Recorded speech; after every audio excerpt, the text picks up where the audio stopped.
I would certainly agree with that.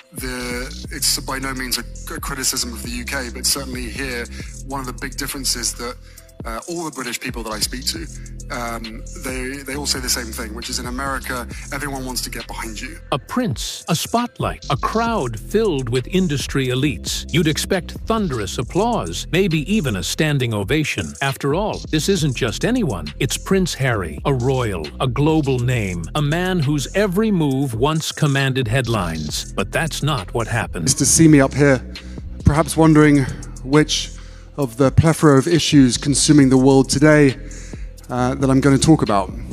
Well, I don't have that long, and I know that Mark wants to quiz me after, so I'll keep this important topic brief. Harry took the stage at the 2025 Upfront Summit in Los Angeles, a high-powered gathering of investors, founders, and disruptors. It was supposed to be his moment, a stage to speak about the future, to share insights, maybe even to redeem his image. Instead, silence. Not a single clap, no cheers, not even the polite coughs of an audience trying to fill the void. Just cold, awkward, deafening silence. Talk about something that I believe will resonate with all of you as leaders, as creators, builders, and change makers. How do we invest in our shared future to solve the challenges we face today? It wasn't just a missed cue. It was a moment that said everything without saying a word. For a man who once had the world at his feet, this wasn't just embarrassing. It was savage. A prince, now a ghost, looking out into a crowd that had already moved on. But how did we get here? How does someone go from royal rebel to background noise? The story of Harry's Upfront Summit appearance is about more than a failed speech. It's a mirror held up to a fading legacy, and the truth staring back is hard to ignore. Because this wasn't just about what happened that day, it's about what it meant. Let's break it down. The way that I answer the question of how we invest in our shared future is different now living in the US to when I was living in the UK. Why? Well, because before I moved, so much of my life revolved around charity. The Upfront Summit isn't some small-time networking mixer. It's one of the most important annual gatherings in the world of venture capital and tech innovation. We're talking billion-dollar investors, founders shaping the future, and big-name speakers who usually know how to command a room. So when Prince Harry stepped up to speak, expectations were high, to say the least. Cameras were rolling. Influencers and journalists were in attendance. Even the skeptics were curious. But the moment he finished speaking, something strange happened. Nothing. A long pause, a glance around the room, and then still nothing. No applause, no awkward laughter, no polite nods of encouragement, just an entire room frozen in time, unsure if they were witnessing the end of a speech or the collapse of a brand. Investing in companies that are developing technological solutions to address the root causes of societal challenges. Now, focusing on one core issue at its source, ultimately to solve the hundreds that stem from it. Now, this would be a great time to talk. Multiple attendees later confirmed the same thing. A Business Insider journalist tweeted, "Harry's speech just ended. Wow. No reaction. I've never seen a summit crowd go that still." One executive described it as the kind of awkward that makes you feel secondhand embarrassed. Another person on LinkedIn called it one of the most uncomfortable silences I've ever experienced in a public setting. And make no mistake, this wasn't a glitch in the audio. It wasn't bad timing or a quiet mic. It was a genuine human reaction. Or rather, a lack of one. This was a room full of professionals. People who are used to shaking hands, closing deals, applauding speakers, even when they aren't that great. But for Harry, they didn't even fake it. And that's when it became clear. This silence wasn't about the speech. It was about him. The way the audience didn't respond said more than any headline ever could. They weren't just disinterested. They were done. And yet, the story gets worse. Because the silence in that room wasn't just a reaction to a speech. It was a verdict, years in the making. The fact that day-to-day life has gotten so much harder, and that as bosses, you want to offer world-class coaching to your employees. Now, the people in this room represent a sizable piece of the industry dedicated to being the first and follow-on capital. Prince Harry's speech that day wasn't controversial. It wasn't offensive. It wasn't even particularly emotional. And that's exactly the problem. Because rather than adapting his message to fit the cutting-edge, innovation-driven vibe of the summit, Harry gave them something they'd already heard too many times: mental health, trauma, the media, his struggles with the royal family. The same themes he's covered again and again on Oprah, in Netflix specials, podcasts, interviews, and of course, in his memoir, Spare. Important issues? Absolutely. But by now, it's a broken record. And this wasn't the place for that. The Upfront Summit is a stage for actionable ideas, future-facing solutions, and disruptive thinking. Speakers before and after Harry were talking about AI breakthroughs, blockchain ethics, and climate tech. But Harry, he chose to air out the same emotional laundry. Again, sources who attended the summit later pointed out that parts of his speech sounded almost verbatim to what he'd said in past interviews, word for word. That left many in the audience wondering, was this laziness? Was it arrogance? Or was he just completely unaware of how much the world had changed since his first tell-all tour? It didn't help that his tone was more reflective than visionary. Instead of providing insights or fresh perspectives, he spoke like a man stuck in the past, and the crowd felt it. This wasn't a safe space for therapy. It was a room full of strategists and CEOs looking for the next billion-dollar idea, and instead, they got a TED Talk that felt dated in 2021. And this moment didn't happen in a vacuum, because just like his speech, Harry's entire brand is starting to feel recycled, tired, and increasingly irrelevant. But while the speech fell flat, the optics of the event told another story entirely. Because Harry wasn't just ignored, he was repositioned. And that brings us to the real humiliation. Not long ago, Prince Harry and Meghan Markle were media gold. In 2020, they inked jaw-dropping deals: Netflix, Spotify, Penguin Random House, multi-million-dollar contracts that made headlines around the world. For a couple freshly detached from the monarchy, it looked like a rebrand masterstroke, going from royal duty to media moguls, seemingly overnight. But behind the scenes, the cracks were already forming. Fast forward to 2025, and the narrative has completely flipped. Spotify was the first to pull the plug. In 2023, the streaming giant terminated its contract with the Sussexes, and it wasn't a quiet exit. Spotify executive Bill Simmons called them out directly, labeling them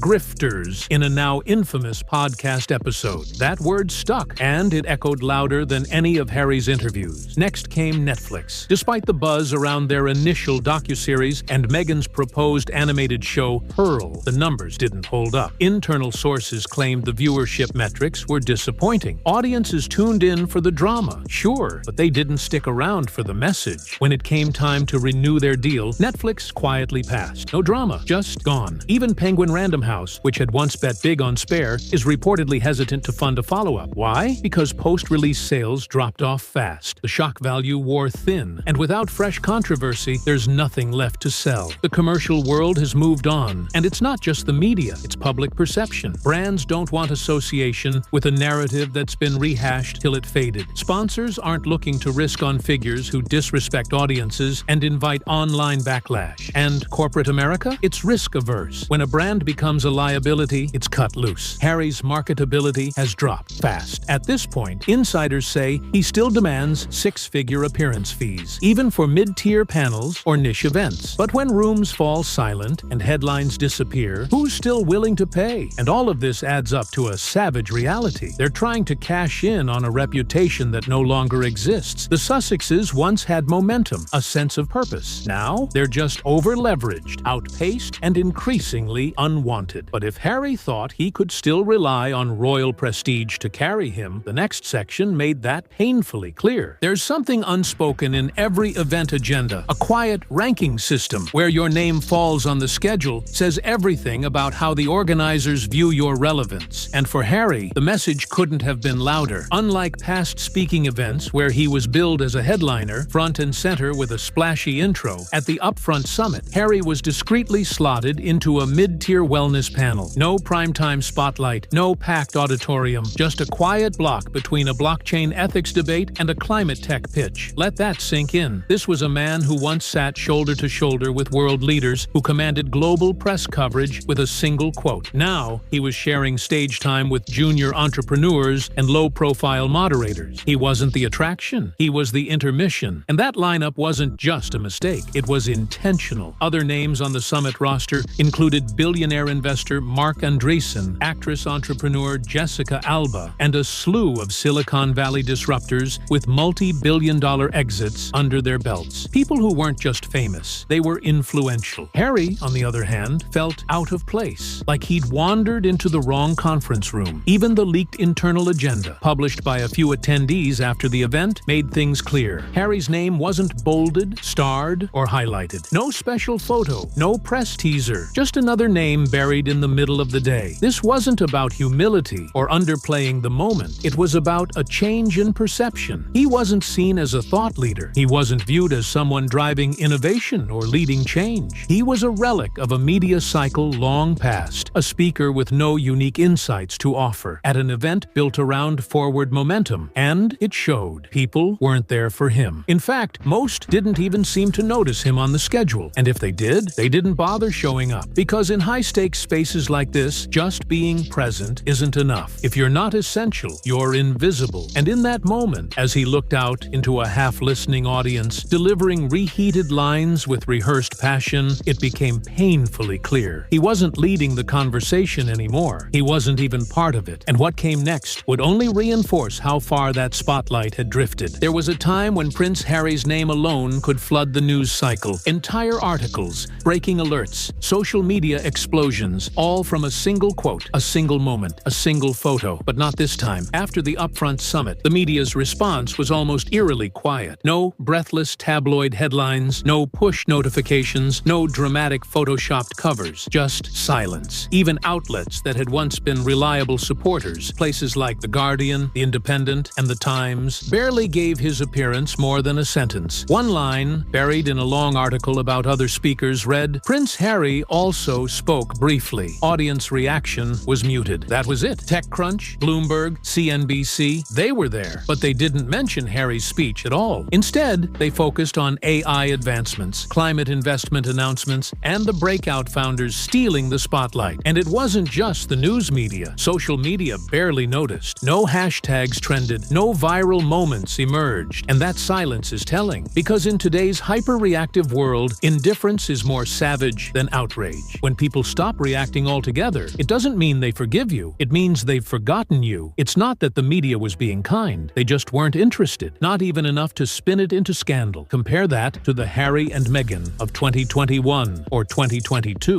where a single awkward moment would have become front-page news, complete with panel debates and endless Twitter wars. Now, a moment of public humiliation passes without so much as a meme. That's not progress. That's irrelevance. The press no longer sees a headline in Harry. He's not unpredictable. He's not exciting. He's not a disruptor. He's background noise. And while he stood on that stage, likely expecting cameras to capture his redemption arc, the world was already looking away. But what makes this worse and more revealing is who wasn't there with him. And that silence, that absence, it may have said more than the crowd ever could. For years, Meghan Markle was inseparable from the Sussex brand. She was the face of reinvention, the media-savvy former actress who turned royal exile into a global platform. From Oprah interviews to Netflix specials, red carpet appearances to curated Instagram moments, Meghan was always there, always visible, especially at moments that promised media attention. But not this time. At one of the highest-profile innovation events in Los Angeles, the city she once dominated, Meghan was nowhere to be found. Not on the guest list, not in the audience, not even mentioned in Harry's speech. And here's the twist. No one cared. No buzz, no paparazzi questions, no speculative headlines like, "Where is Meghan?" No hashtags, no drama, just nothing. This wasn't just absence, it was irrelevance. And for a brand built on visibility and influence, that's the worst-case scenario. In the past, Meghan never missed an opportunity for exposure. Whether it was the Invictus Games, charity galas, or quiet walks that somehow ended up on TMZ, her absence was always a story in itself. But this time, it didn't even register. Behind closed doors, insiders say the Sussex brand is struggling, not just financially, but reputationally. PR consultants, brand managers, and corporate executives are reportedly steering clear. One senior branding strategist quoted in PR Week said bluntly, "Associating with Harry and Meghan today doesn't guarantee reach. It guarantees backlash." And that's a devastating shift, because when a public figure's presence stops adding value value and starts subtracting it. Brands run fast. Spotify already dropped them. Netflix didn't renew. Penguin Random House is hesitating. Now, major events are slashing their visibility. And even Meghan, once a media darling, is being quietly sidelined. There's no speculation anymore. No theories about tension or scheduling conflicts. Her absence didn't raise eyebrows. It confirmed something far worse. People have stopped asking. And for two people who built a global platform on controlling the narrative, losing the audience is the one thing they never prepared for. But the assessments happening behind the scenes, they're even more savage. And that's exactly what comes next. In public, the silence is uncomfortable, but in private, it's ruthless. Behind closed doors, the verdict on Prince Harry and Meghan Markle isn't just disinterest, it's rejection. Multiple media strategists, PR consultants, and brand managers, many of whom once considered the Sussexes a bold, modern brand, now refer to them in terms usually reserved for failed marketing campaigns. Words like controlling, unscalable, untrustworthy. These aren't gossip columnists. These are the people who manage billions in media value, and their tone has shifted completely. A senior executive from one of Silicon Valley's biggest tech conglomerates told PR Week in March 2025, associating with Harry and Meghan doesn't guarantee engagement. It guarantees backlash and diminishing ROI. That's the kind of analysis that makes deals go away before they start, and it's reflected in what's happening inside their own organization. According to insiders, the couple has quietly laid off more than half of their staff at Archewell, their nonprofit foundation. Public projects have stalled. Media ventures are being re-evaluated. Their big rebrand as impact entrepreneurs has yielded nothing concrete. Not a single scalable venture, not one viral campaign, no new hits, no fresh momentum. Even their most loyal allies have grown distant. Oprah, who once handed them the global spotlight, Tyler Perry, who gave them shelter during their royal split. Even the Obamas, once vocal supporters of their independence, have remained notably silent in recent years. There are no more high-profile interviews, no Netflix sequel, no podcast comeback, and when the people who used to be your strongest allies stop answering your calls, that's not a scheduling issue, that's a message. The Sussex brand isn't evolving, it's regressing. And in an industry built on growth, that's the end of the conversation. But if you're still not convinced this is collapse in real time, look at where they've chosen to spend their days. That last part tells its own quiet story. Once upon a time, Harry and Meghan's $14 million Montecito estate symbolized rebirth. It was where they'd raise their children, start over, tell their story on their own terms. But today, that same mansion feels less like a sanctuary and more like a gilded bunker, a place to retreat, a place to hide, far from the cameras, far from the critics, far from the Hollywood circles they once tried to join. It's isolation, not just physical, but reputational. The Sussexes are no longer part of the conversation. Their projects don't trend, their appearances go unnoticed, and their absence, once a source of speculation, now barely makes a ripple. And here's the harsh truth. In a media-driven world, when people stop watching, you stop existing. In the court of public opinion, they're no longer revolutionaries. They're relics, not disruptors, distractions. Once they walked away from the royal family, claiming they were building something better, something more human, more impactful. Instead, they ended up building walls around their brand, around their image, around themselves. Now, that Montecito mansion doesn't just represent luxury, it represents distance from relevance, from influence, from the very world they once hoped to conquer. And the silence after Harry's speech wasn't just an awkward pause. It was the sound of a verdict echoing through that distance, one that can't be ignored anymore. Because when you step into a room expecting applause, and all you get is silence, you're not just failing to connect, you're no longer being heard at all. There's something poetic and painful about a prince walking into a room, expecting cheers, and being met with silence. No scandal, no outrage, just nothing. That moment at the 2025 Upfront Summit wasn't just awkward, it was symbolic. The Sussex brand didn't crash with a bang. It faded with a yawn. And maybe that's the most brutal kind of downfall, because when the spotlight turns away and no one bothers to turn it back, it's not the media trying to cancel you. It's the world saying, "We've moved on." And in that silence, long after the speech had ended, after the crowd had cleared, after the cameras stopped rolling, Prince Harry was left standing alone. Not with controversy, not with chaos, but with something worse: irrelevance.